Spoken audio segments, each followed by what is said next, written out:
Hey, good evening, everybody. Pardon my lateness tonight. Totally unintentional and something unmanageable, but I just made it in. And Rocky was texting me and said, "Where are you, brother?" Well, here I am. Thanks for coming in, everybody. I appreciate your being here. And I got some stuff I want to talk to you about tonight, with you tonight, seeing as we're live in an interactive chat room. And it'll be interesting to get your input on this. This is going to be something a little different than we've done since I started this program with y'all.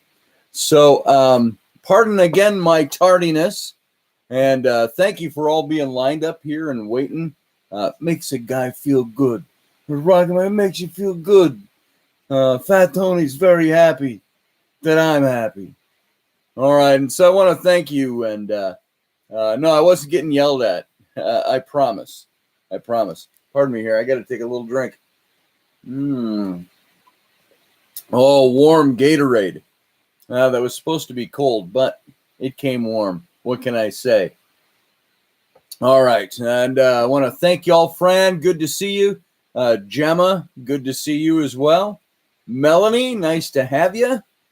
And I'm going to be, so far, I've named off a few women that are here in the chat room, along with Rocky. And I think this is an issue that is going to be interesting for women especially, and because you all have a very vested view in the issue I'm going to be talking about tonight, even though it's been talked about ad infinitum over the last couple of decades, at least. And I'm just going back through the chat room here to see that you're all here. And I appreciate, by the way, you're waiting on my late ass tonight. Sue's, good to see you. I hope you're still here. Yahweh, good to see you. That's Becky. Is that you? I can't remember who you are off the top of my head. Thank you for being here. Let me get a little business out of the way. I will not be on with Rocky tonight because Rocky's got some conflicts for the show tonight. And I believe he's at work or something like that. So, Rocky, I hope that's not giving away anything. So I do know that we aren't going to be on tonight. There's going to be a rebroadcast. So I won't be on with Rocky at 11. And what else have we got here tonight? We will be back, I know, later in the week, though. Jeannie, how you doing? We're friends on FB. I hardly ever catch you live, though. Good to see it. Well, I'm glad you caught me live tonight, the night where I'm 20 minutes late into the game, almost 25 minutes late into the game. So thanks for waiting. I would say, folks, we had some technical difficulties, and technically we did. So maybe one of these days I'll explain it to you. But all is well in the Roberts household and in my life. So no major catastrophes, just had some issues getting in here on time. So once again, thank you all for waiting. And I know that this was a bit advertised as a topic that is, how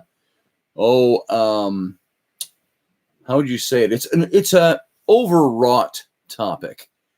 I think it's a topic that has gotten so talked about that people have so formulated their opinions over the years on the issue of abortion, the big A word, that there's not much new that can be added to this.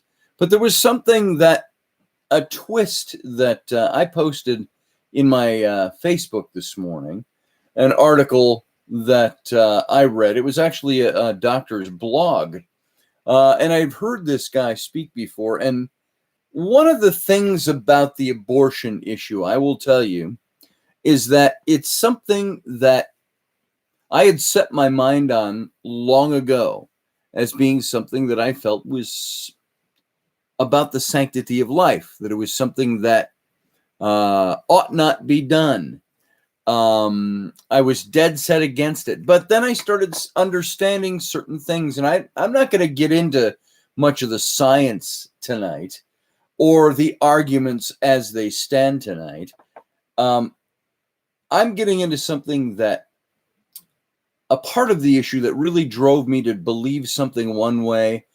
And yet when I started digging and then read this guy's blog and thought about it a little more, gave me pause and made me say, wow, am I thinking about this the right way?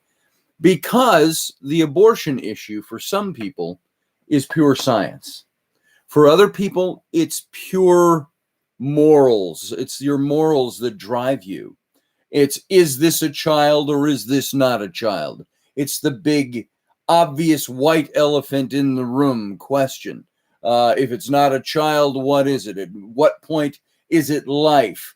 What point is it then it turned into viable life? And then at what point is an unborn child somebody that is worth constitutional protection? And then we saw these different, at the same time, what seemed to be not a paradox. It would be a paradox, I suppose, if it was a different kind of an argument, but these contradictions in terms where we would hear that a woman can choose to still the life or kill the life that is in her. And I'm trying to talk in terms that doesn't set anybody off right away. But a woman could choose to end the pregnancy. Let's put it that way. Yet at the same, and there was no illegality to it. And yet, if somebody else made that choice for that woman, if somebody, let's say, and we've read these stories, and pardon me for the graphic nature of this, but we've all read the stories where some woman gets beaten by her dumbass shithead spouse, and it kills the fetus, and then he is held liable for murdering the baby. So we saw this contradiction in terms and contradiction in moral value that was going on, and that gave me pause as well. And so I really, for many years, because I was in ministry, for many years because I was a Bible-believing Christian of a certain stripe for many years, that was just what we did. It was just what we believed. You believed that there was sanctity of life. And that became the hinge pin phrase for why we believed what we believed about abortion. It's life. That's, what was the phrase when I first heard it said? It was, well, we all know it's not a cabbage, it's a human life. And so that was the argument that seemed to prevail for me and for many, many people for a long, long time, and still stands. So the question for me got a little turned on its ear when I started digging a little deep in scripture. And I did no personal writing on this because I like to stay away from the issue. I have political points of view, but the abortion issue is not an issue I wanted to take my time making my mark in my own words on. I thought I had said enough about it. I had always said that, look, abortion, I've got my personal views, my moral views, my religious views. All those points of views are set. I don't think it should be done. But there are obviously exceptions, I would tell myself and everybody else, that I believed. And the questions came to me. Well, what if it was one of your own children or something that was raped? And people like to always throw that hypothetical out, don't they? You got a stance on it where it's controversial issue. You say, this is where I stand. These are my principles. And yet somebody always wants to try to push you on your ear by telling you, oh, well, what if it was your own wife and your own family? It's like, shut up. As Rocky will say, hashtag shut up. That kind of stuff would drive me stupidly insane. It's like, what would I do if it was my family? I know what I do if it was my family. I would hope that I would live by my principles and not just by, oh, I stand this way, oh, until it hurts my feelings or until it changes my life. And so I had to start thinking about this issue on the terms of, what are my principles? Why do I believe what I believe about this issue? And so the more I thought about that, the more I came down to the conclusion that, look, Here's where I stand. I think abortion's wrong. I think you shouldn't do it. I think that there are exceptions. There are times like in rape but then I asked myself, even on that issue, I asked myself, just because the conception is violent, does that make the life any less sacred? Now, mind you, not preaching at you here. I'm telling you, this is the way my mind was formulating on this issue.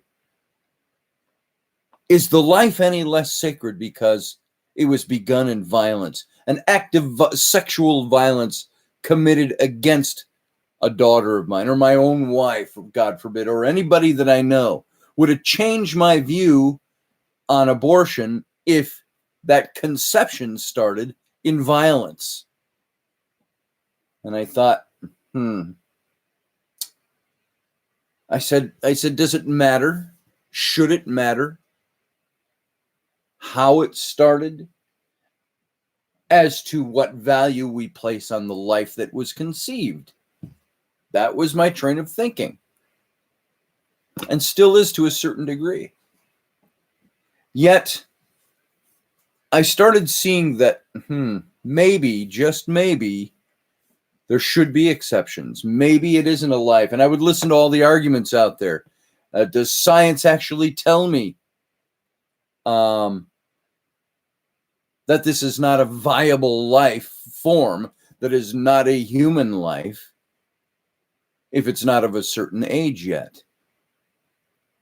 I thought, when our grandparents or great-grandparents lose their viability in our society, was it okay to kill them? These were the reasoning arguments that we used, that I used in trying to figure out the issue. Then, of course, came in the whole argument of, well, Scotty, you're not a woman, so you have no right to make any laws about this or have principles about it. It's not your deal. You're not the one who has to carry it. That it's the woman's choice alone, because it's her body, and the baby is part of her body. Oh, I'm sorry, not even the baby. The conceived fetus is part of her body. Zygote, whatever it is at a certain stage, is her body, not mine. And that made me bristle a little bit. I thought, if I'm a dad or a guy who creates life with a woman, why do I have no say? And that drove some of my opinions about abortion. And of course, all the arguments came up that said, just because you conceived that child doesn't mean you have a right over whether or not that child gets to be born. And what about all the dads? Here's the hypotheticals came in again. What about all the dads who just walk away because they can? Because there's no law. There's nothing that binds a father to that child if he chooses to walk away. Whereas the woman is bound to that child the rest of her life. And I understood those arguments, and I got those arguments. And I remember I would look up sometimes at God figuratively and say, what the heck are you supposed to, what did you create issues like this for? Why aren't there clear-cut answers on these? Is the clear-cut answer, you are God and this is a human life and therefore you don't take it? And so I see some comments here that people are making that I don't know if you're hiding them yourselves, but I saw that for someone who just put that up, and my heart goes out to you on that. I didn't see the whole thing, but so we would ask ourselves, and I see Suze, you said a 14-year-old rape victim shouldn't be allowed to have an abortion. I don't know. First thing I will tell you is this: legally, yes, 14-year-old should be able to abort that child. Is there a moral question that goes deeper? Is what we have to ask. And that's where I was stuck. That is the what would you call it? There's a word I'm looking for that's escaping me at the moment. Just the quagmire, I guess, that we were stuck in when trying to answer that question. Suze, I agree with you. The choice should be allowed. Well, then, but here's the question that arises. No matter what we believe about that, the question arises, should the choice be allowed? Should that even be a choice? That's the question that I dealt with. And remember, you're looking at somebody and listening to somebody who was in a position to be in a sense, a moral leader, God forbid, back when I was in ministry. And I thought, what do I teach people? Do I teach people there is a moral response to this that is different than the legal response?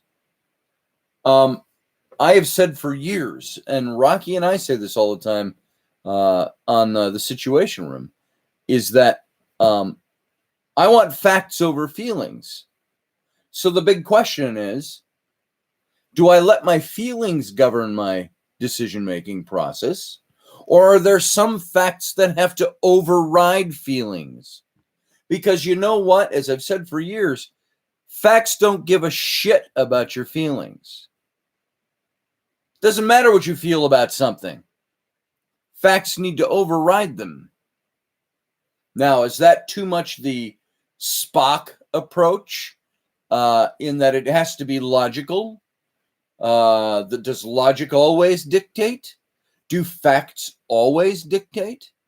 And what's the fact then? That brings you right back to the moral dilemma, the quagmire. What is it that a woman is carrying in her body? Is it solely hers? Is it the property of the woman? Is it the part of the body of the woman? Yes, we know that much. Does the father have no claim? If that child was conceived in a loving relationship or in any relationship. So these are all the moral questions, the moral dilemmas that came in that we're all faced with when making these decisions. Maybe for some people, it's not a tough decision at all. It's one of, well, of course it's the woman's choice, and there should be no other logical answer. And only the woman should have the say. And there's a part of me that says I 99.9% agree with that because it's her child. But then that woman is supposed to be allowed to make that decision to end that pregnancy because she doesn't believe it's her child. She believes it's just part of her body and it's unviable tissue. So all these confusing questions. Imagine, let me ask it this way first. Do we play gymnastics of the imagination when it comes to a question like the abortion question? Are we fucking around with life because we want to have our own legal say? Is it just a bunch of old white guys that make laws over women's bodies, which is an argument I get really tired of because there's more than just old white guys that are against abortion. So this is what makes this issue such a ridiculous thing to figure out. So what I found I did in my early days, I kept hailing back to my biblical training, my faith. God is God, I would tell myself. God created life. Life is sacred. Therefore, we must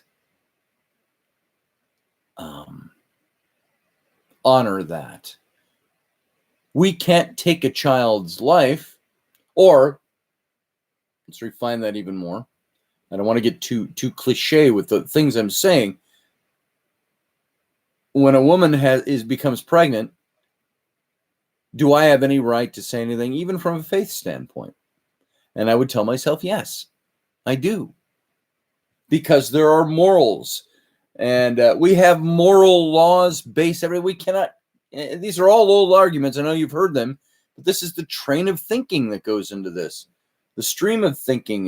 We have moral laws on everything. Thou shalt not kill is a law about morality. But it's also a law about taking something that doesn't belong to you and destroying it. It belongs to somebody else. Life is precious, Chris just said. Then all of us are murderers for killing bugs when we drive. There it is. So is only human life sacred? Human life sacred? Is it okay to go out and pop a lion in the head and skin it and put it on a rug in front of your fireplace? Is that life not sacred? I will tell you this. When I was a kid, I was invited to go hunting. I went hunting once. I didn't kill anything. I don't have any problems. Somebody wants to go hunting, that's their deal. That's not my thing. I don't like killing things. That's me, though. Would I? Sure. If my family needed the meat, I could kill an animal and eat it. I do now. I'm a member of PETA. Now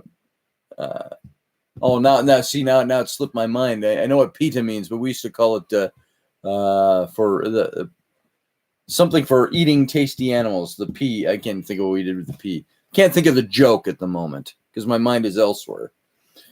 So I have no problem with going hunting.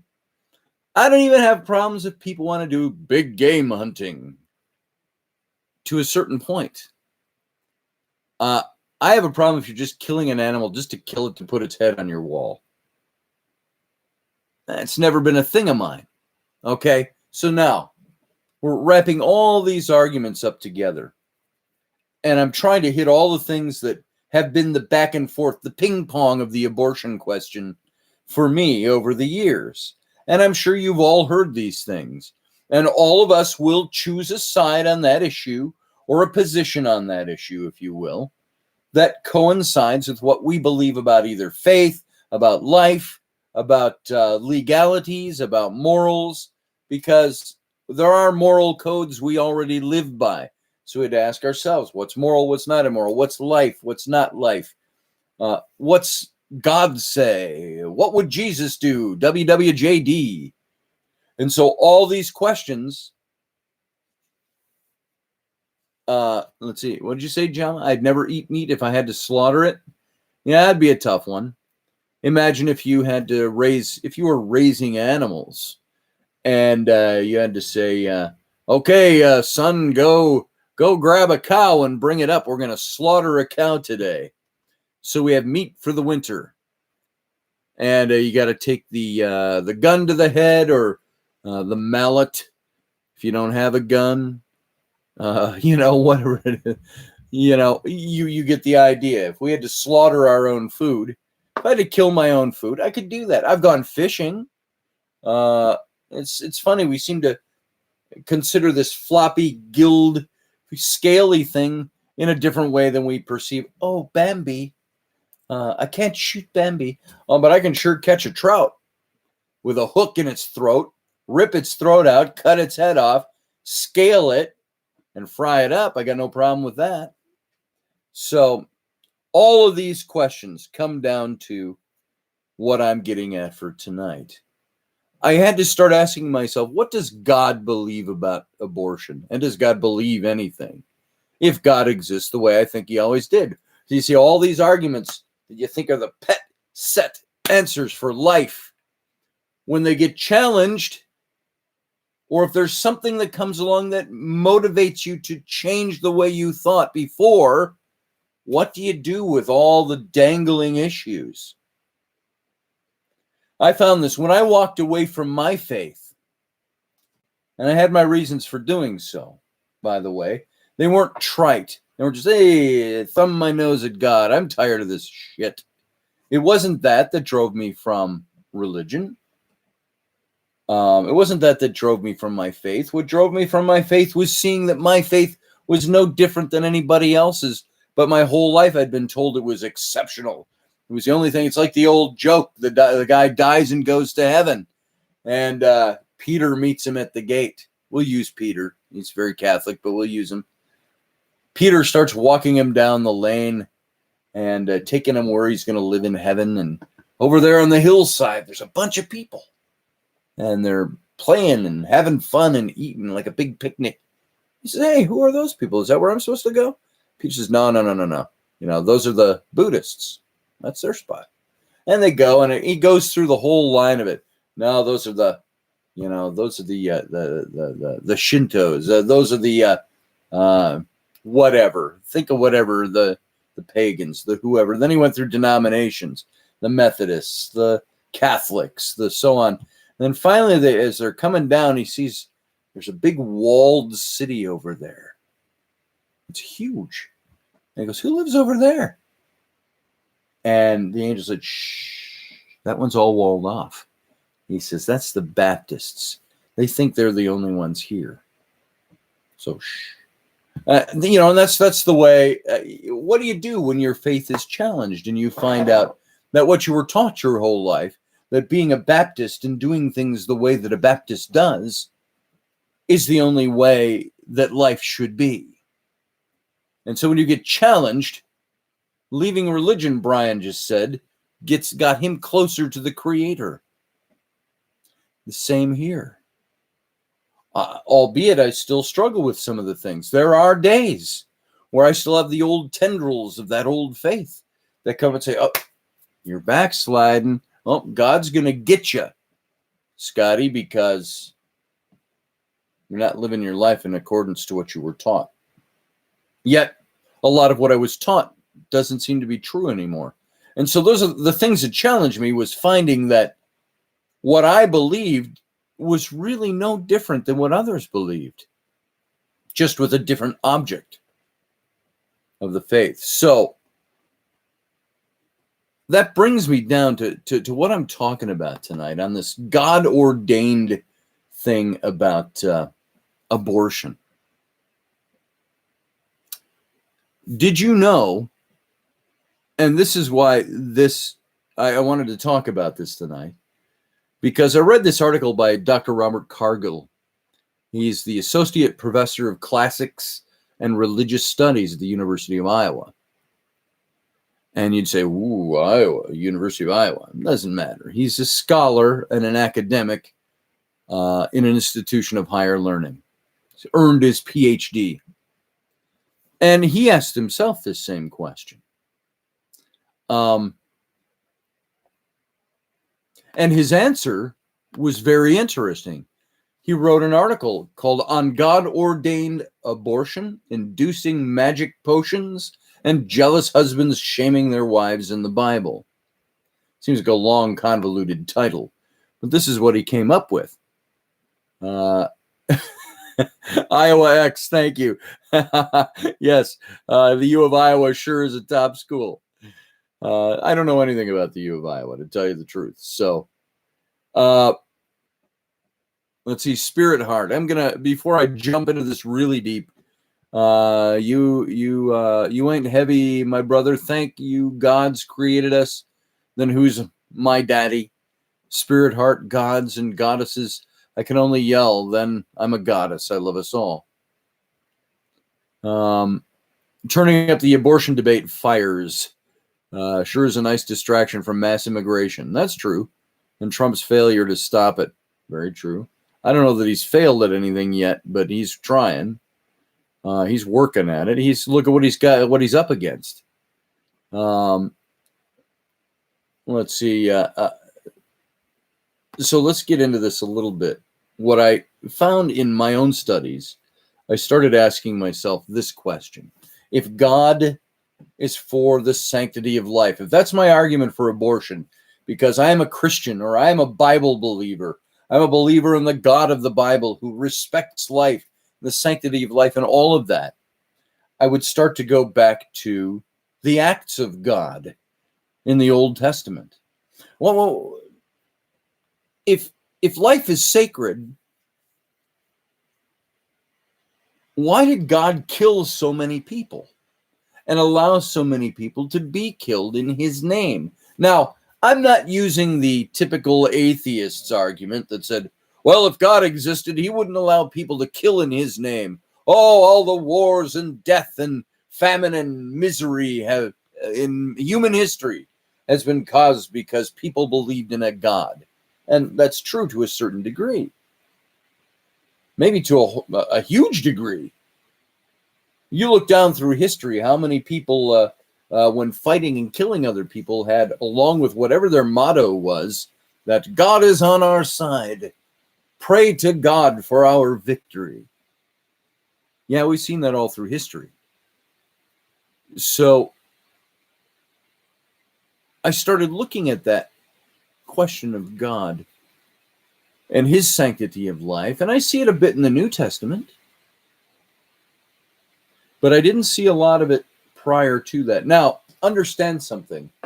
One of the justifications that we were given for the reason God isn't the way now that he was in the Old Testament, the old wrath of God stuff, is that there was a dispensation or a covenant, that we entered into a new covenant, that the New Testament is simply other words for new covenant, that when Jesus came as the Messiah, he ended the old covenant and began the new.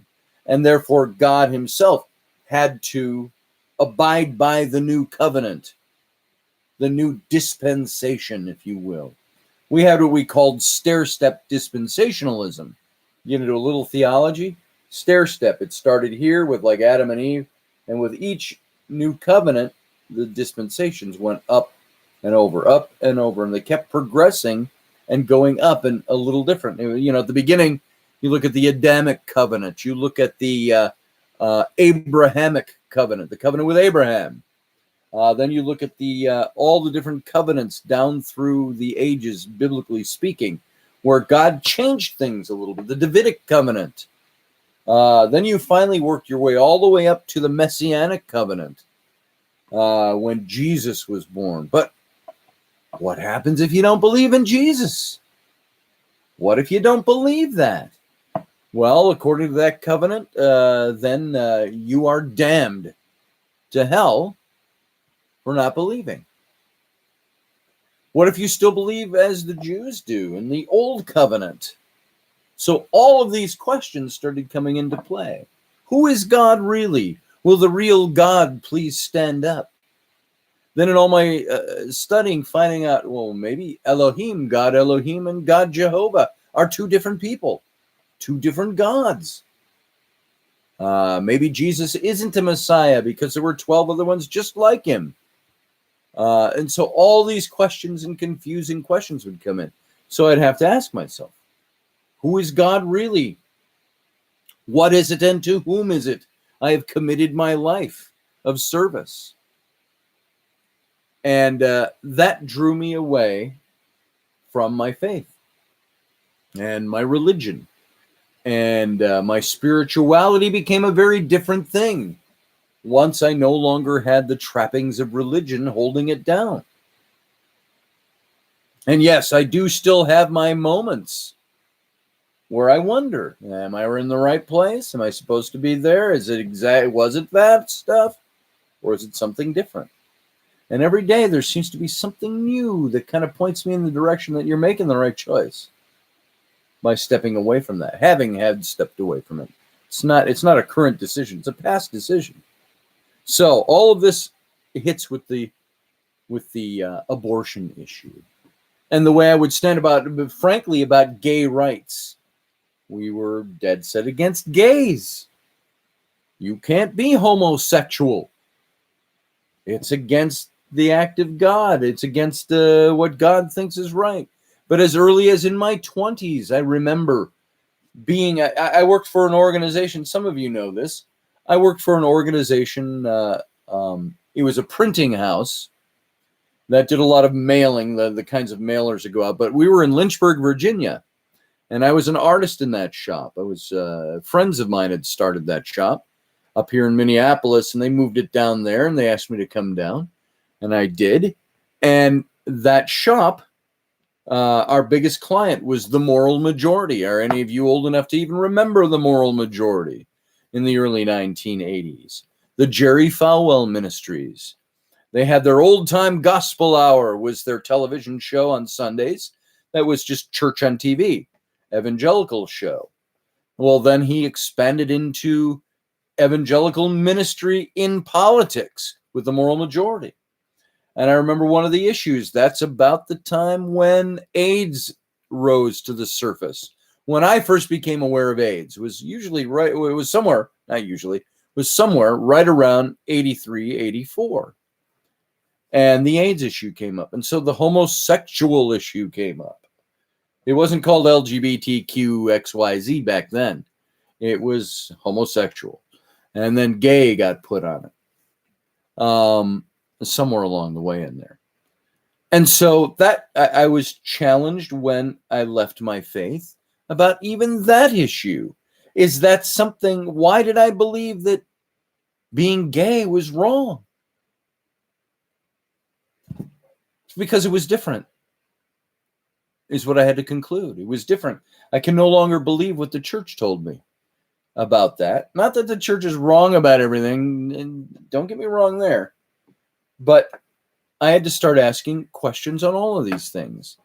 And so when I started thinking about the abortion issue and relating it to a God that I said was a God of holiness, a God of love, a God of purity, omniscient, omnipresent, all-knowing, existing everywhere, pure love, but also pure holiness, which when we were presented with that idea that God is love, therefore whatever blank, I would say, but he's also holy.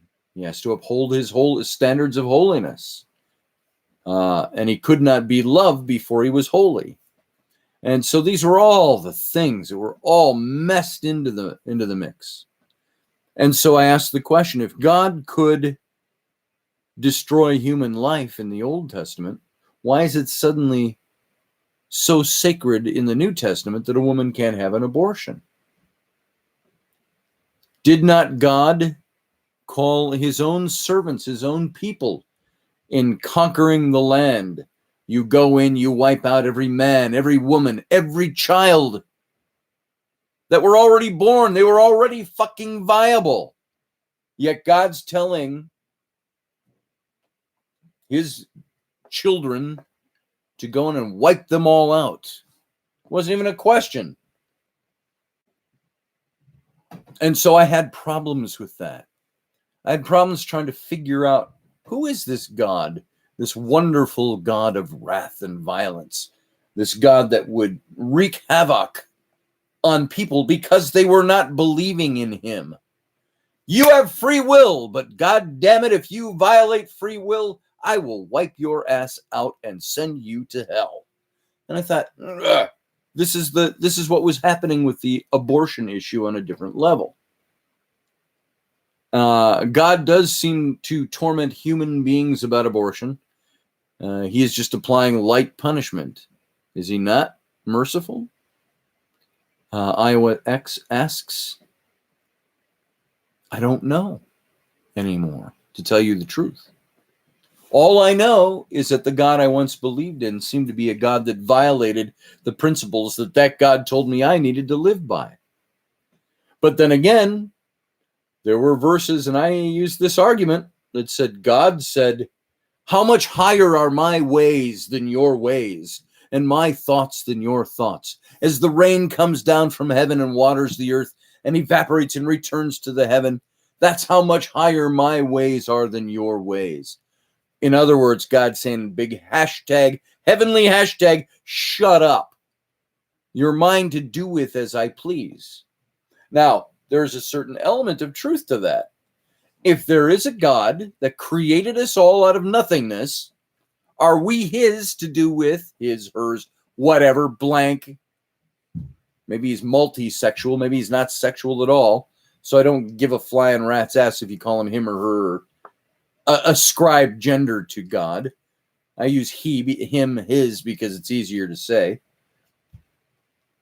Does he have rights to us? We're his creation.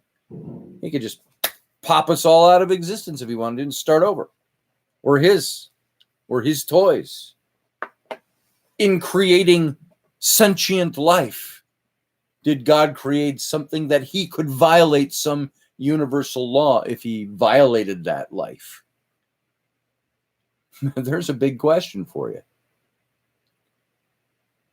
If God gave us free will, does he, if we choose to exercise our free will in a way that is not pleasing to him, does he have a right to wipe us out of existence?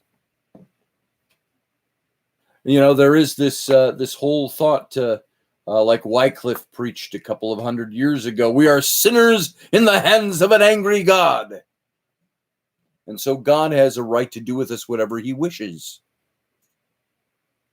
But he has to maintain his word within the truth that he has established for humanity. Yet he seems to have violated that on other levels. Am I pissing God off right now? Would I be one of those people he'd zap to death if we were in a different dispensation, under a different covenant? So I started thinking how much of this stuff was cultural at the time. If you look at the Bible and you see all the things that people did back then that they claimed God told them to do, they seem to be an awful lot like cultural things to me. Things that people did. Chris says, I don't think any God can just pop anything out of creation. If he created out of it nothingness, can he eradicate it into nothingness? I don't know. There's the question. And none of us knows the answer to that. None of us. We can guess. We can tell what we feel. None of us has the facts in hand on that. We don't know if God is just this benevolent God sitting up there and looking at us going, I could wipe you out, but I'm benevolent, so I'm not gonna. We don't know. And none of us will never know. We may know after we die, but then what does it matter then? Maybe we have a whole nother set of things we have to go through after we die. We don't know. So let's get back to the topic. Now, again, I've been here almost 45 minutes and I still haven't really dug into the meat of the topic. So let's do it. When I started seeing the things God did in the Old Testament, I wiped them out of my mind. You kind of justify that this is the way God was. It was God. He was telling his people what to do. And at the same time, he would wipe out people. But did you know, and it was a long time before I ever quite figured this out, and I saw it articulated again recently, and with all the recent abortion laws being signed into by the Georgia and Alabama and these other places, it brought the question to the fore again about God ordained abortion. God mandated abortion in the Old Testament. Did you know, you who are Bible thumpers or Bible believers or Judeo-Christian faith background, like I am, like I was, well, my background is still that. Did you know that God allowed for abortion and God mandated it based simply on the way a husband felt about his wife? This is where I want to get into this. I want you to put on your thinking caps for a minute. Tell me what you think of this. What can a faithful, God-fearing man do if he's jealous and suspects that his wife has been unfaithful to him? Well, if you were an ancient Israelite, and if you believe the text of the Bible, or if you're a modern man who thinks that the Bible's laws concerning sexuality should be used to legislate issues of sexuality today, then this is what the Lord Almighty commands that you do. In the book of Numbers, which is one of the books of Moses, it's the books of the law of Moses. Chapter 5, 11 through 31.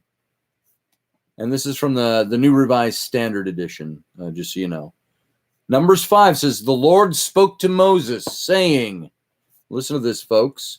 Speak to the Israelites and say to them, if any man's wife goes astray and is unfaithful to him, if a man has had intercourse with her, but it's hidden from her husband, so that she is undetected, though she has defiled herself, and there is no witness against her, since she was not caught in the act. If a spirit of jealousy comes on the husband, and he is jealous of his wife who has defiled herself, or if a spirit of jealousy comes on him, and he is jealous of his wife, though she has not defiled herself, then the man shall bring his wife to the priest, and he shall bring the offering required for her, 1/10 of an ephah of barley of flour. He shall pour no oil on it, and put no frankincense on it, for it is also a grain offering of jealousy, a grain offering of remembrance, bringing iniquity to remembrance. Then the priest shall bring her near, and set her before the Lord, and the priest shall take holy water in an earthen vessel, and take some of the dust that is on the floor of the tabernacle, and mix it into the water. All right, let's stop there. This is a prescription being given for what do you do if you suspect your wife has been caught in adultery? Or not caught, but she admits it to you, or there's a baby growing in her belly that you know isn't yours, or you have reason to believe. And if you notice something here, this is very important. It doesn't say, and woman, wives, if you suspect your husband has been fucking around on you, take it to the priest, and no, none of that's there. You know what's there? The woman. If the woman has defiled the man, if the woman has defiled the marriage laws, and is not caught in the act, excuse me, what are you to do? Asks them all the law of Moses. It was all dudes that wrote it. You're right, Audrey. So here's the big question. Is this mandated of God, the God of the universe? Or is this mandated of man? Mandated. Good pun right there. But let's go on. So basically, if a husband even suspected his wife, or in a paranoid, jealous craze, thinks his wife has been unfaithful to him, even if she has not defiled herself, as the passage says, the jealous husband can take action against his wife. And once you read what that action is, you'll be shocked. He could take her into the priest. Then the priest mixes holy water and scrapes dirt off the floor of the tabernacle where hundreds of people had walked. So the woman is ordered to now sit before the priest, and the priest begins creating a potion, of which one of the ingredients is the dust of the floor of the desert tabernacle. Now, just for context, the tabernacle was before they were in the land of Jerusalem, or of Israel, before they built the temple in Jerusalem, after the time of David and into the time of Solomon. So this is pre that. After the Exodus, they built what was called the tent of the tabernacle, or the tabernacle of the covenant, which was basically the same exact layout as the temple in Jerusalem was going to be, but it was in a big tent with poles put up. Huge tabernacle with the holy place, the Holy of Holies. It's where the priests went in once a year. The Ark of the Covenant was kept in the Holy of Holies in a big tent. And so this is what the tabernacle was. So the woman is ordered to sit before the priest. He creates a potion, a magic potion, of which one of the ingredients is the dust of the floor of the desert tabernacle.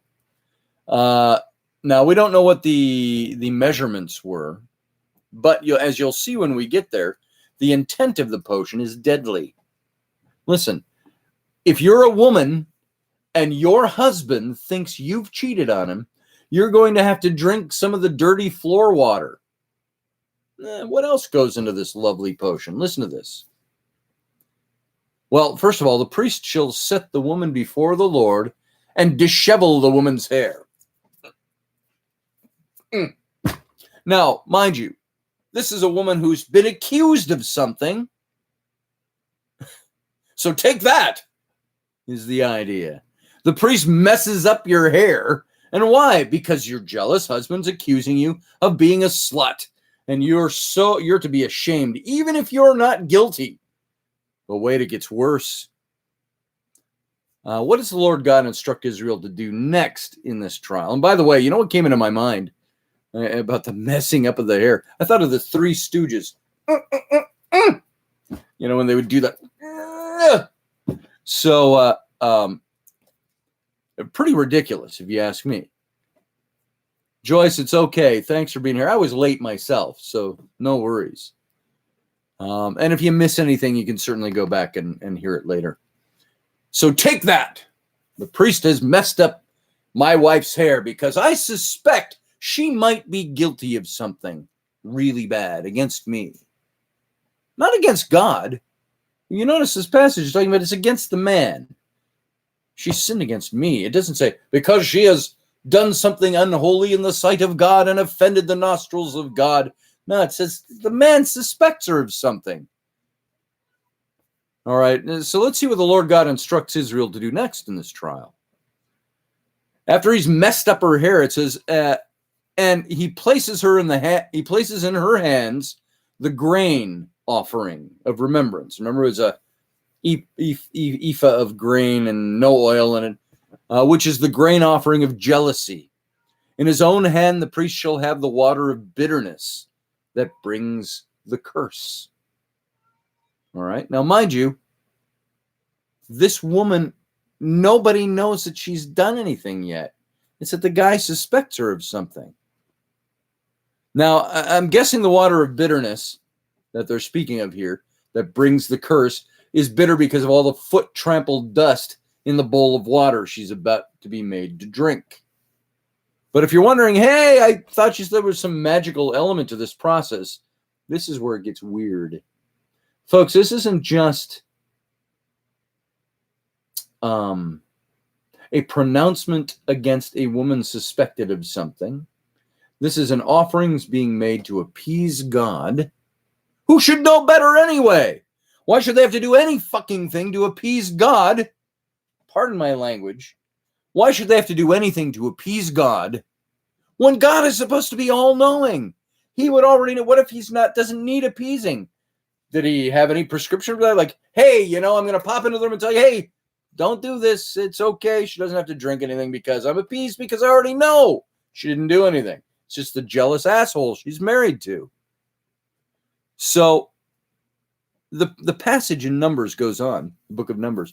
Then the priest, listen to this, the priest shall make the woman take an oath, saying, if no man has lain with you, if you have not turned aside to uncleanliness or uncleanness while under your husband's authority, be immune to this water of bitterness that brings the curse. It's like saying, I got some poison here. Now take this oath and saying, if I haven't done anything wrong, this poison's not going to hurt me. But if you've gone astray while under your husband's authority, if you have defiled yourself and some man other than your husband has had intercourse with you, let the priest make the woman take the oath of the curse and say to the woman, the Lord make you an execration and an oath among your people when the Lord makes your uterus drop and your womb discharge. And your womb discharge. Your uterus drop. The Lord will make your uterus drop and your womb discharge. What does that sound like to you? Without an explanation. All right. This is Numbers 5, by the way, Kat.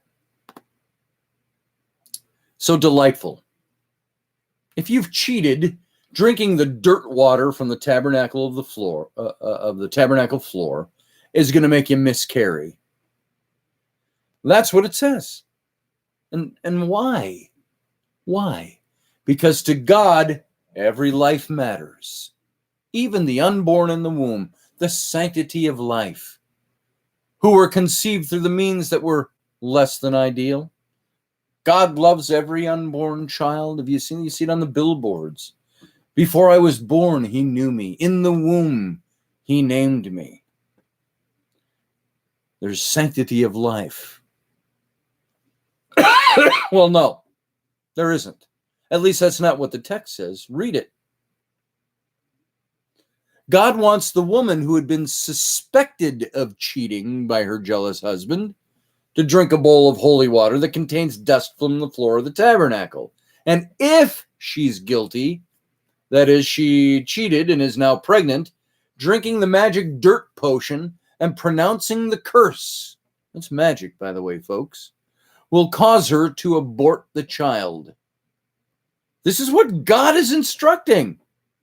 This is a mandate that the suspected unfaithful woman orally consume a concoction that will induce an abortion if she's pregnant. Now, tell me again how much God hates abortion. Tell me how much life in the womb he knows. Tell me how much he loves his children. Tell me anti-abortionists, pro-lifers, who use the argument that God knows and loves every life. Why, over a matter of simple adultery? I'm sorry. Yeah, it's a word picture of God's relationship to man. I get that. I get what all that was established to be. But because a woman sleeps with another man and gets pregnant, all of a sudden, all the sanctity of life issues go out the window. It says here, there's even more. Watch this. Numbers 5:22. Now may this water that brings the curse enter your bowels and make your womb discharge, your uterus drop, and the woman shall say, Amen, amen. Then the priest shall put these curses in writing and wash them off into the water of bitterness. Now we're dealing with straight up magic. It's sympathetic magic is what this is known as, folks. Apparently, it wasn't enough to just pronounce the curse over the bitter potion. God instructs the priest to write down the miscarriage curse and then wash it into the water, into the mix of water and tabernacle dirt, floor dirt. We're dealing here with the vestiges of sympathetic magic. The priest has to write down the curse and then brush it into the drink to be consumed. Now, I don't know if they burned it and put it in, if they chopped it all up and put it in. I don't know what they did to dissolve it and put it in. But it says they brushed that off into the, I don't know, do they soak it in the water? I don't know what they did. But the priest has to write down the curse and brush it into the drink for it to be consumed. As if just saying a prayer aloud over your meal is enough. Why not write down your grace before you say your meal and sprinkle it on your salad? Why can't we say, Oh, Heavenly Father, bless this food to us. All our needs are met. Thank you. And then grind that up into your salad. Why don't we do that? Because this is different. This is sympathetic magic. Just like the Egyptian execration texts, which, by the way, contain the earliest mention of Jerusalem, that are motivated by the belief in numerous power of writing. Power of writing. And the writing activates the magic potion that causes the woman to abort if she is guilty. So here is a mandate in Old Testament law using sympathetic magic that invokes magic to induce a spell to work. The accused woman now, remember, she hasn't been found guilty of anything. This is her trial we're witnessing here. This is how you conduct the trial of a woman whose husband suspects she might maybe have had sex with another guy and might be pregnant from it. She has to drink the dirt water containing the remains of ink that was used to write a magic abortion curse.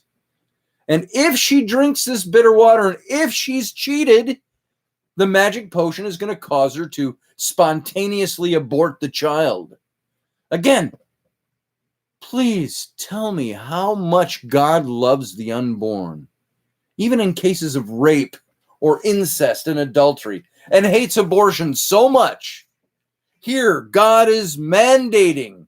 This is God's instruction to all Israel, mandating that a woman drink a magic potion that will bring about an abortion if she's pregnant because she screwed around on her husband. So, the life of the unborn child is no longer sacred. It's the toy at the end of the string to figure out whether the woman has defiled her husband by sleeping with another man. If you weigh more than a duck, you're a witch. What floats? Rock, very small rocks. Churches float. A duck, a duck.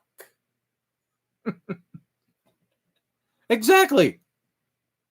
Did the accused have to believe the curse, Jama asked? No, it doesn't say she has to believe it. It just says she has to recite it. And then she has to say, amen, amen at the end, whether she believes it or not.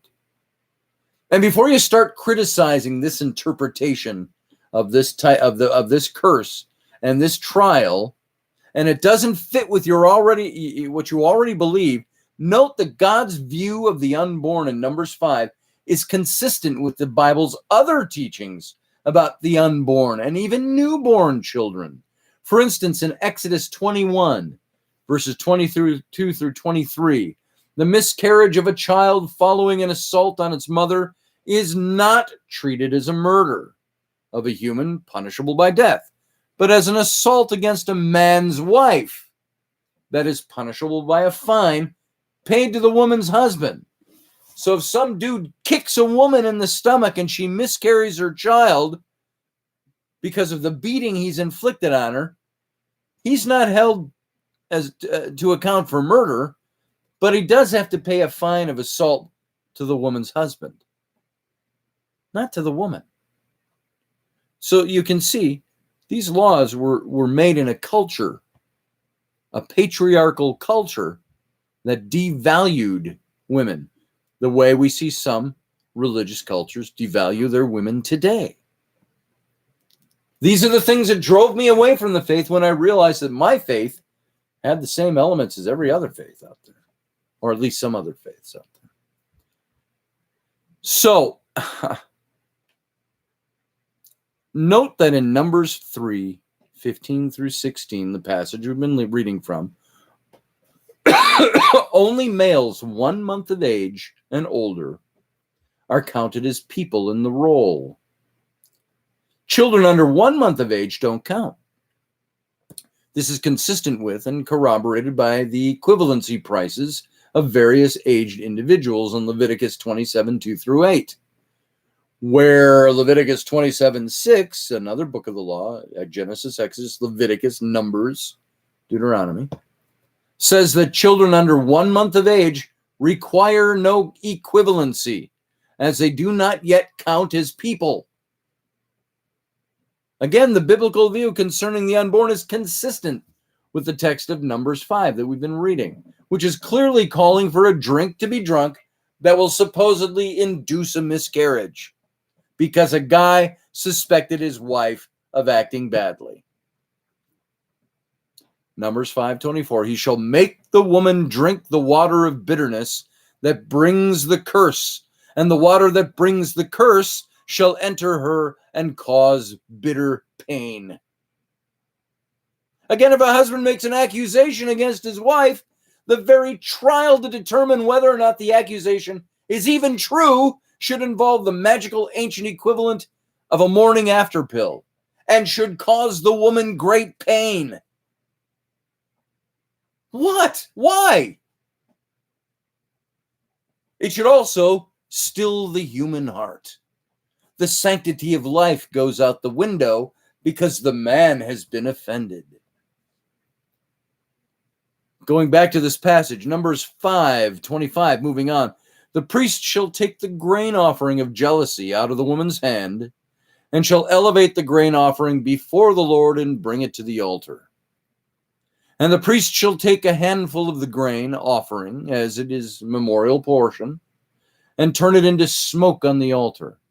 And afterward shall make the woman drink the water. When he has made her drink the water, then, if she has defiled herself and has been unfaithful to her husband, the water that brings the curse shall enter into her and cause bitter pain, and her womb shall discharge, her uterus drop, and the woman shall become an execration or a curse among her people. But if the woman has not defiled herself and is clean, then she shall be immune to the and be able to conceive children. In other words,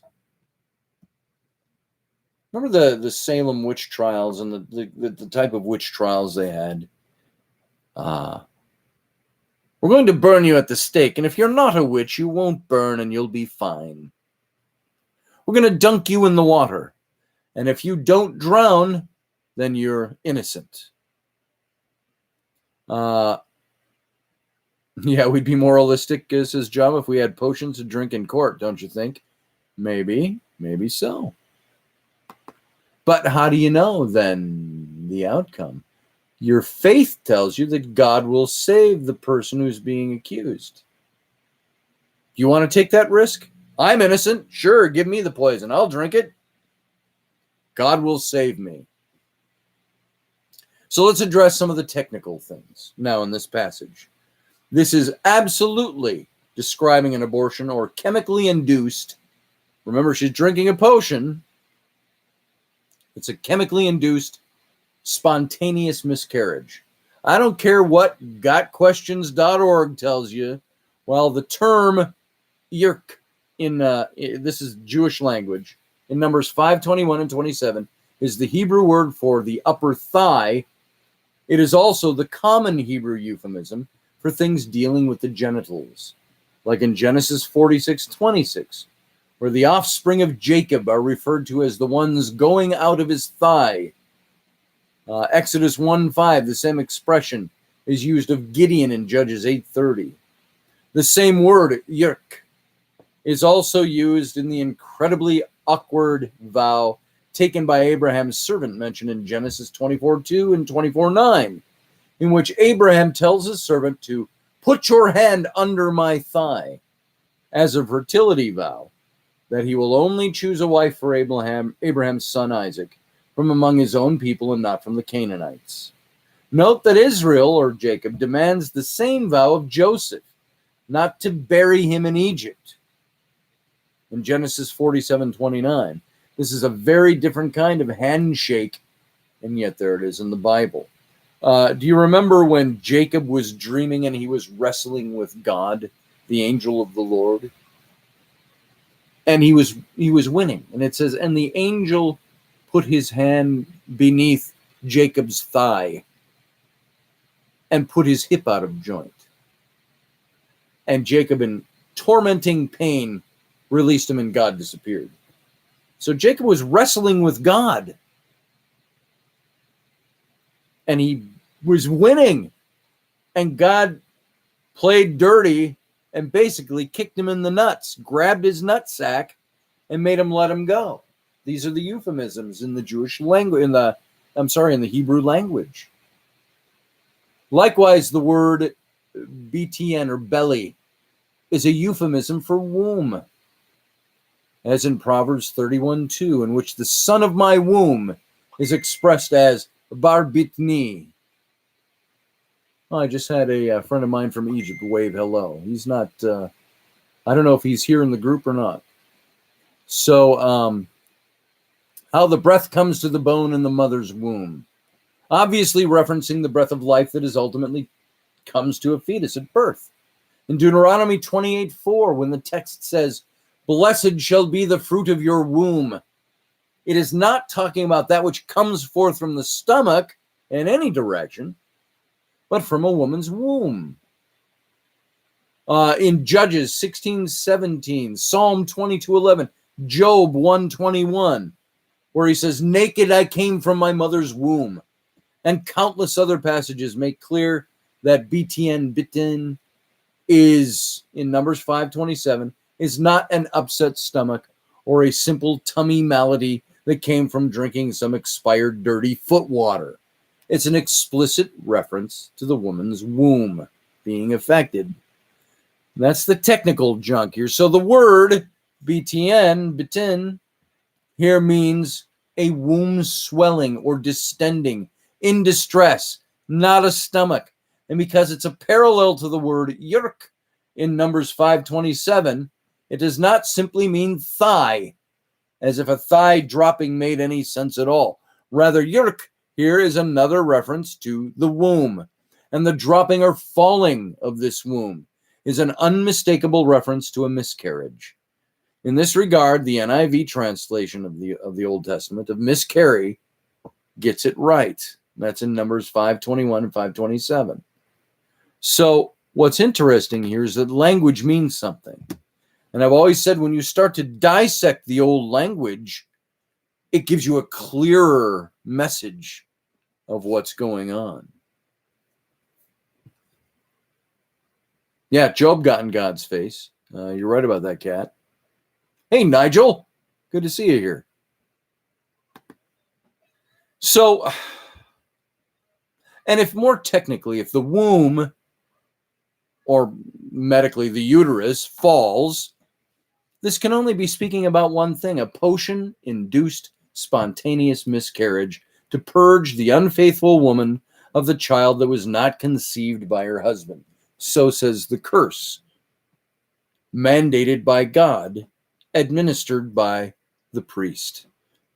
And remember, this is commanded by God in Numbers 5. This is God's prescribed means of discerning whether or not the woman has cheated on her husband, based solely on his suspicion that she did so.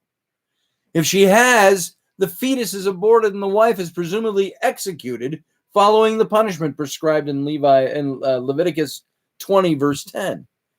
If she is not, nothing happens. The punishment for the crime is clear in this passage. Not only is the woman exposed as an adulterer and killed for her capital offense, but so too is the potential child's life terminated in the process. The God of the sanctity of life, the God who knew us in the womb, has prescribed abortion and death in the case of a woman who has committed adultery. The one caveat is that, well, if she didn't do it, the poison isn't going to kill her. And this, too, is consistent with the activity of God described in other places in the Bible. For God is described as having no problem whatsoever with killing an innocent child because he was brought about by illicit sexual activity like adultery.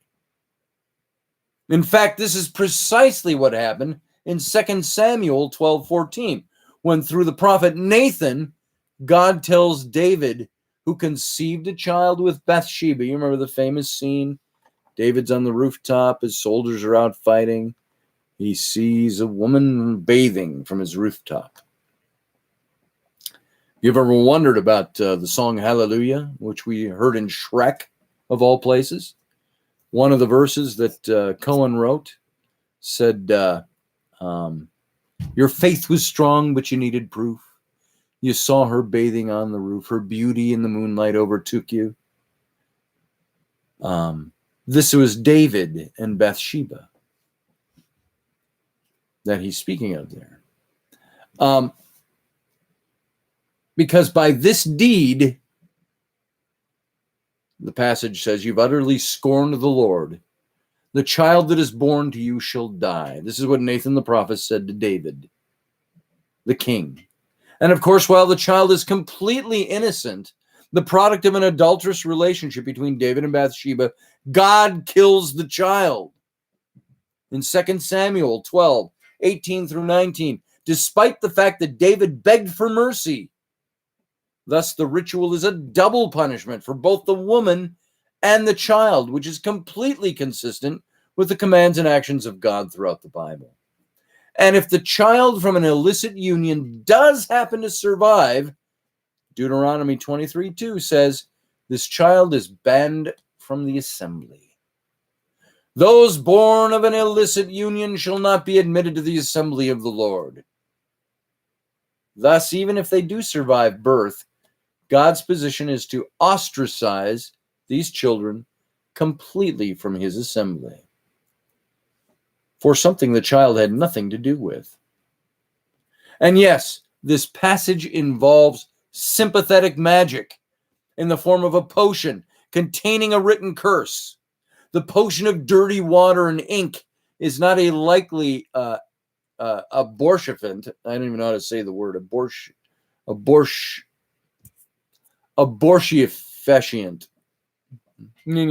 You got the word. It's not likely a bringer of abortion. There you go. But the point is that they believed in the magic, its intent and actualization. If you believe it's going to kill you, they believed that imbibing the written curse would reveal the truth. And they believed this divining process to be prescribed by God himself. Maybe it was. Who the hell knows for sure? Maybe it was the divine act of God that killed a woman who actually did something by making her drink dirty foot water mixed with ink and mouthing the oath of a curse. They believed the divining process to be prescribed by God. So whether or not it actually worked is another question. All we know is that the Israelite and later Jewish women were to be subjugated to this humiliating, presumably aborted process in order to prove their innocence. Again, drinking holy water with dirt in it doesn't necessarily terminate or prevent a pregnancy. It's the presence of the written curse that makes this a magic potion. Again, one prescribed by God and administered through the priest. So, ladies, if you've done nothing wrong, you get to have your hair intentionally disheveled by the priest, and you get to drink dirty foot water with the ink of an abortion-inducing magic curse in it. And then, if you're innocent, you'll be immune to the magic potion and able to return to the loving arms of your jealous husband and conceive children for him. That's if you're innocent. You get to go back to the fool. Numbers 5:29, going on in that passage, says, "This is the law in cases of jealousy. When a wife, while under her husband's authority, goes astray and defiles herself, or when a spirit of jealousy comes on a man and he is jealous of his wife." Now, don't miss that last part.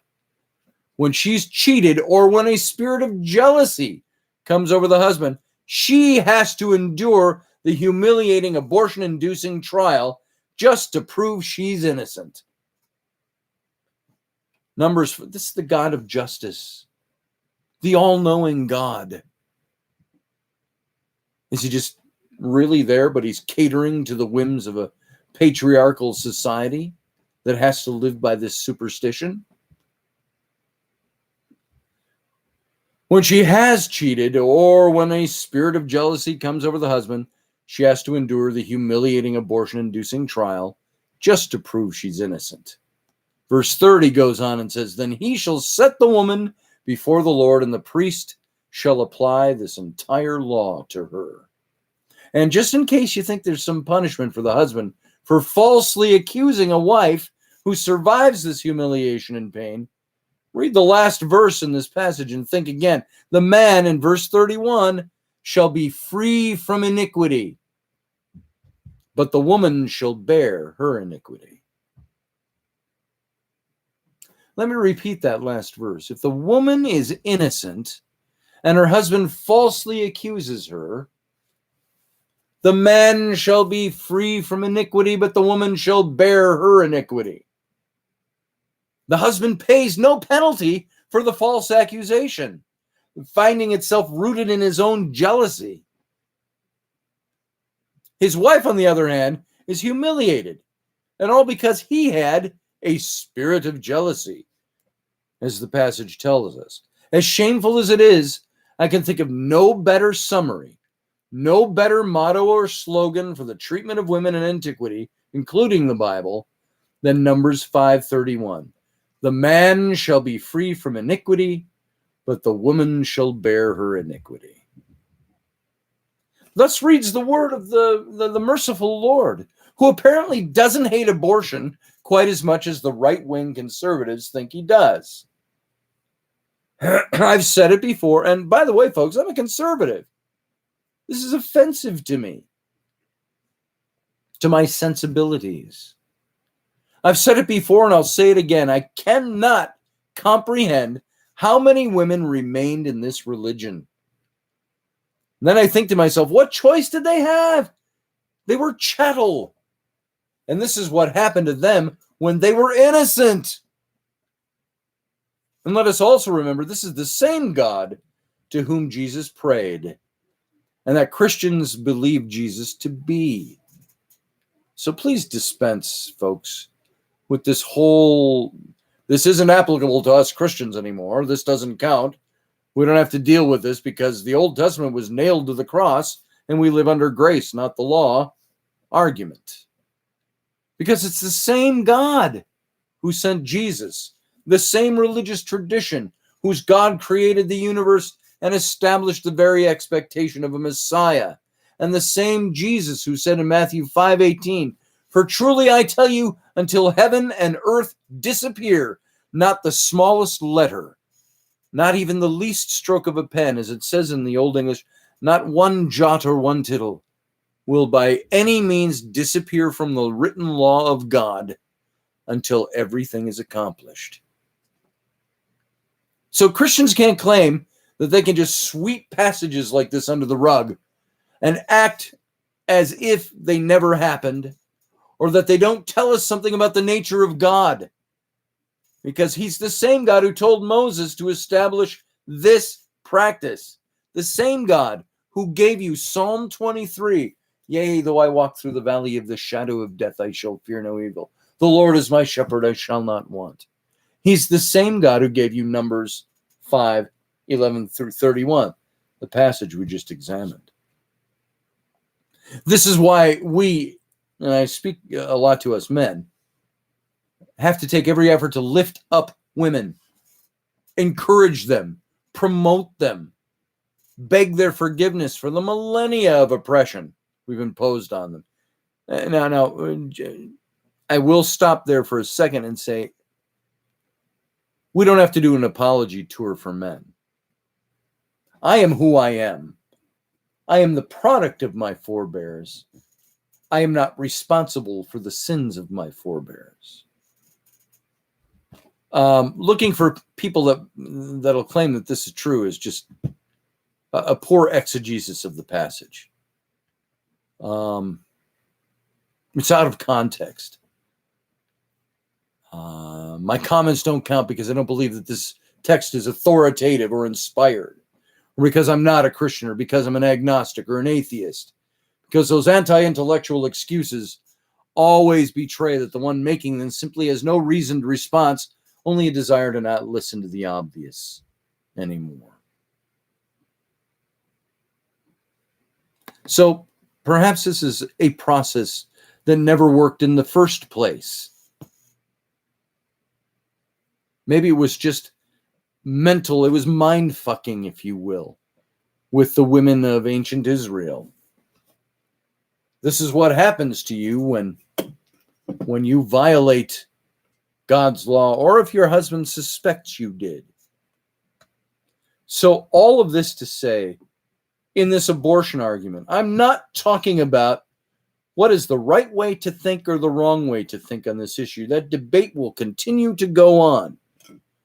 What I am talking about is one of the hinge pins that set me to believing certain things about the God of the Bible and his mandate about the sanctity of life and so on. Made me think through it twice and ask the question, is that a good foundation to have as the reason I establish my faith in one direction or another? So, mindfucking, is that all the abortion issue has ever been? I think it's a political football, which could be mindfucking in different terms. I think, here is my view, and I've said this for years. While I may believe that abortion shouldn't be done at certain times in the pregnancy, and I have a right to establish a belief on that, by the way, just because I'm not a woman and don't carry the child in my body doesn't mean I should be silent on the issue. Um,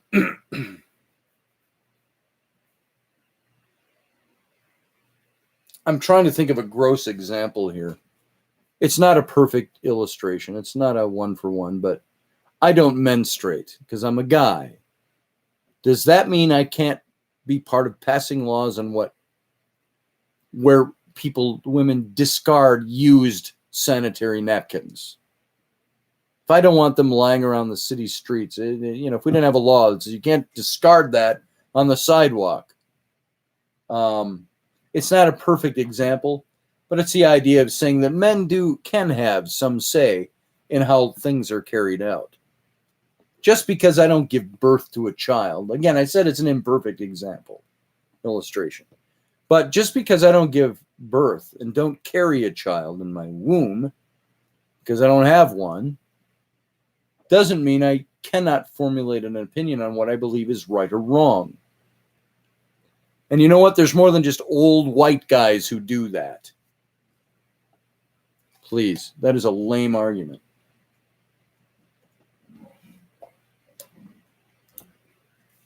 Nigel says we're not worthy of women. Maybe not.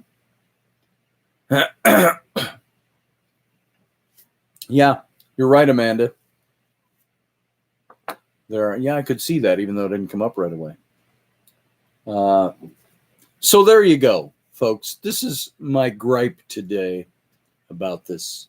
It's more than a gripe. This is my problem with it. You cannot be on the religious right and say that you support the sanctity of life because God recognizes the sanctity of life. God called for abortion himself. And according to this passage, he was linked to superstitious practice of magic, a real practice of magic, while at the same time being something that showed that God cared more about the jealous husband than he did about the life of the child. Because he's the one who mandated Moses to make this a law.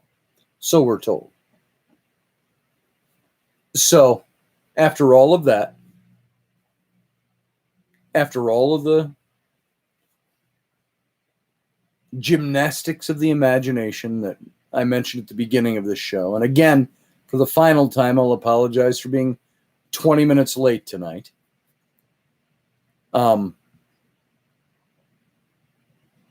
After going through all those machinations and looking at all the crap that goes back and forth, all I am doing by pointing this particular thing out tonight that I did was to prove that the thing that I used as a basis from a religious standpoint is not existent. God does not hold life sacred.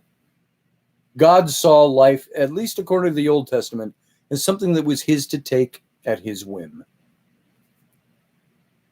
And that men who accused their wives of something they suspected out of jealousy could do the same. So there you go. I think that should kick the props out of the religious argument a bit. And so you're left with asking yourself the question, what is the right thing to do when it comes to abortion? I think the government should stay out of it, personally. I have always said the government should stay out of it and should set up an amendment that constitutionally protects an unborn child. Of course, it's the same thing. It's just semantics. Another way around.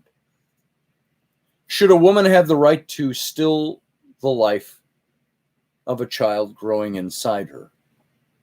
Should she be the sole agent, the sole arbiter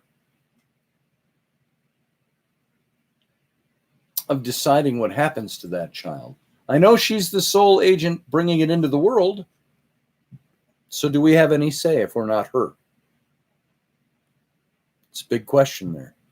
And I'll leave that for another time and other people to answer, because that's not the question I'm looking for. So Amanda says, Leslie says, my stepson was born at 28 weeks. He was the size of a $10 bill. He grew up to serve this country on a nuclear submarine. The beginning of his life was a struggle, and he grew healthy. Yeah, there's lots of stories. There's lots of hypotheticals. There's lots of events that we can hail to. And you know what? This chat room was full of conversation that I missed and I didn't go through because I was really trying to get the message out of what I was talking about. So I'm just kind of going through here and seeing if there's anything I need to reference. And so I don't see anything that stands out that I should. Patriots Corner says kings claim that they are of divinity. Makes me question of what God they served. That's a good point. Young girls scared to come forward use coat hangers and kill themselves. Was taught that in school, and yeah, some did. Some used more drastic measures. There was death. Some achieved the end to their goals because it was outlawed. So just because it's outlawed, I'm saying that differently. Was it outlawed because it was wrong and morally repugnant to our society? Or is it outlawed because white men are trying to establish power over women? Only the people who make the laws can answer that for sure. Most of our laws that exist are based on the fact that we consider them moral issues of our culture. So it's a big question to ask. All right, folks. Thanks for being here. Marlies, thanks for being here. That's how you say your name. Amanda, good to see you. Michelle, nice to see you. Everybody who was here at the beginning, and if I missed you at the beginning, I like to say hey to all those who are hanging out before we really get rolling. Lewis, I saw you there. Kat, good to see you. Iowa, good to see you, brother. Let's see. Spirit Hearts, Gods and Goddesses. Nice to see you here. Thank you for your input. Joyce, thanks for being here.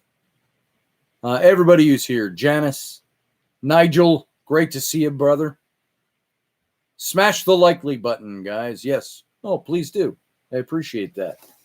And at the end here, I'll say go to my website, scottallenroberts.com. See what I do. I'm a graphic designer and an illustrator and a writer. If you need any work done, come and see me. You can go look at my stuff over there on my site and learn a little bit more about me. Also, Son of a Patriot at Etsy.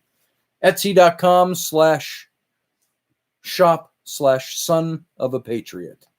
And you can see all the shirts and stuff that we put up. I haven't put anything up new in the last couple of weeks, mostly because I was gone a lot of that time. We were on vacation. So go check out my stuff. I'm going to be back tomorrow night. I have no idea yet what we're going to talk about here. I'm thinking of when we're going to start doing some more reading. I might read from the Exodus Reality.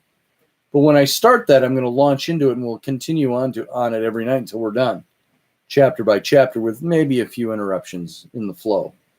But that would be fun. I've always thought of doing Tam O'Hare, which would be more like nighttime stories. A lot less commentary because it's a fictional book. But if you don't know about Tam O'Hare, if you haven't seen, you can go to tamohare.com. There's also, there's the book. It's a book I wrote and illustrated. I'm thinking of reading this one because I think it would be just fun. It's illustrated. So this is the color edition. It was published by Morgan James, and I acquired the rights and republished it in color. Just to give you an idea, on the back cover it says, "Ship off the port bow." The gun ports on the Elizabeth Jonas swung wide open. Tam grabbed hold of a rope and jumped atop the gunwales, facing the English ship. Strike the St. George, he bellowed at the top of his lungs, and hoist the cross of St. Andrew. And to the English captain he howled out, prepare to be barded. And with a fierce battle cry, Tam drew his sword, gripped the rope, and swung across from the Morad to the Elizabeth Jonas, with nearly 100 screeching raccoons swinging in behind him. That's from the Rollicking Adventures of Tam O'Hare. And it's set in England, Ireland, and Scotland. By the way, that's the scene in the book illustrated of that scene a very long time ago. So Tam and his raccoon crew of pirates. And so I might read this. Might be a little fun deviation from the assault of having to think so hard every day for all of us. So we'll see. It's a short book. So thanks for being here. We'll be back tomorrow night with something, and we'll get rolling. Hopefully it gets your juices going. And just remember, as I always say, the more shit I know, the more I know I don't know shit. So I want to thank you for being here and thinking along with me. And let's get together again tomorrow night at 9 p.m. Thanks for being here. You don't know how much, really, people say this, I mean it. You don't know how much I appreciate that you're here. You don't know how much I appreciate that I came in 20 minutes late myself tonight, and there were 30 of you lined up in here just waiting for the show to start. That makes me feel all heart and warm and fuzzy. Thank you for that. We'll see you tomorrow night.